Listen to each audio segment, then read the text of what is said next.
ఉంచేసి అట్లా ఉంచేసి అంతే తోము నవ్వులు ఫోటో తీయద్దులేమో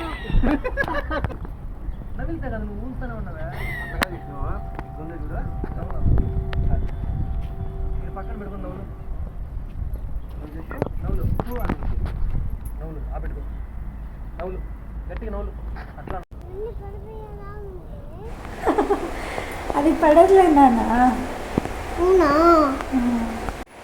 పైన ఆకాశంలో మేఘాలు మూవ్ అవుతూ ఉంటాయి, దానివల్ల ఇట్లా కనిపిస్తుంది అంతే. చూడు. అవునా